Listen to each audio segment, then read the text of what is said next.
وبرکاتہ۔ اسلامی نیا سال، یا تو آج اگر چاند ہو گیا تو آج شروع ہو جائے گا، ورنہ کل تو شروع ہو ہی جائے گا۔ تو اسلامی نئے سال پر ہمیں کون سی دعا پڑھنا چاہیے؟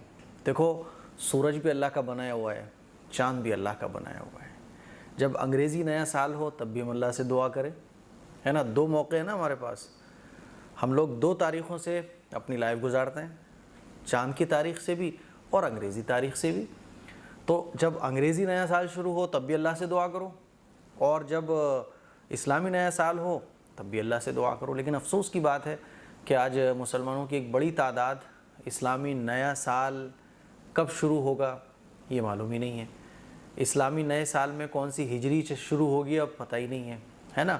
تو سب سے پہلے تو ہم لوگ اسلامی نئے سال کی جو ہجری ہے، اس کو ہجری کیوں کہا جاتا ہے، کون سی ہجری شروع ہوئی ہے، یہ ضرور جانیے۔ جیسے کہ اب جو نیا سال شروع ہونے جا رہا ہے وہ 1446 ہجری شروع ہونے جا رہا ہے۔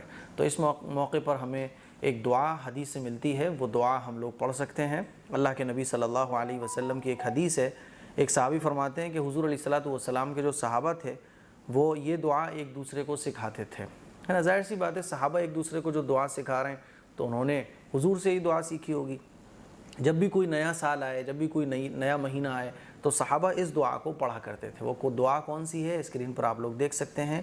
اللہم ادخلہ علینا بالامن والایمان والسلامت والاسلام ورضوان من الرحمن وجوار من الشیطان، ہے نا؟ اس دعا کا ترجمہ ہے، یا اللہ اس نئے سال کو ہم پر امن اور ایمان کے ساتھ، سلامتی اور اسلام کے ساتھ، اور رحمان کی خوشنودی کے ساتھ، اور شیطان سے حفاظت کے ساتھ داخل فرما۔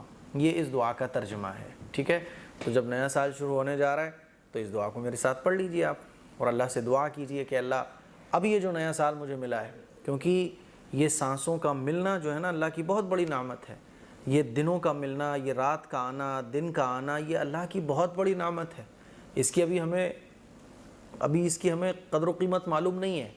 قبر میں جو لوگ چلے گئے نا ان سے پوچھو، قرآن مجید میں اور احادیث مبارکہ سے پتہ چلتا ہے کہ آخرت کے میدان میں جو گنہگار لوگ ہوں گے نا وہ یہ تمنا کریں گے کہ کاش ہمیں ایک مرتبہ دوبارہ دنیا میں جانے کا موقع ملے، ایک گھنٹہ دنیا میں جانے کا مل جائے بس، تاکہ ہم توبہ کر سکیں۔ تو یہ جو ٹائم مل رہا ہے یہ اللہ کا بہت بڑا انعام ہے۔ پچھلے جو گزر گیا وہ گزر جانے دو، اب جو شروع ہے اللہ نے ایک نیا سال دے دیا ہے نا، اس پہ اللہ کا شکر ادا کیجئے، اللہ سے دعا کیجئے کہ اللہ اپنی رضا والے کام ہم سے لے۔ جو بھی کچھ ہوا پچھلی زندگی میں اللہ ان تمام گناہوں کو معاف فرما دے، اور اب جو میں کرنے جا رہا ہوں، یہ نیا سال شروع ہوا ہے، اس پہ جو بھی کچھ میں کروں اللہ اس کو قبول فرما لے، نیک اور اچھے کاموں کی توفیق عطا فرما، ہے نا؟ اور نیا سال ہمارا اسلامی سال ہے نا، ہمیں اپنی اسلامی ہسٹری پتہ ہونا چاہیے۔ لیکن افسوس کی بات ہے کہ 99.9% مسلمانوں کو اسلامی 12 مہینوں کے نام نہیں پتہ ہوں گے۔ یہ نہیں پتہ ہوگا کہ ہجری کیوں کہا جاتا ہے، اور اس ہجری اسلامی سال کی شروعات کہاں سے ہوئی۔ محرم پہلا مہینہ ہے تو اس کو محرم کا پہلا مہینہ کیسے بنا، نہیں معلوم ہم لوگوں کو۔ تو میرے عزیز بھائیوں، اسلامی تعلیم کو حاصل کیجئے، آگے بڑھانے کی کوشش کیجئے، اور اس موقع پر اس دعا کا خوب اہتمام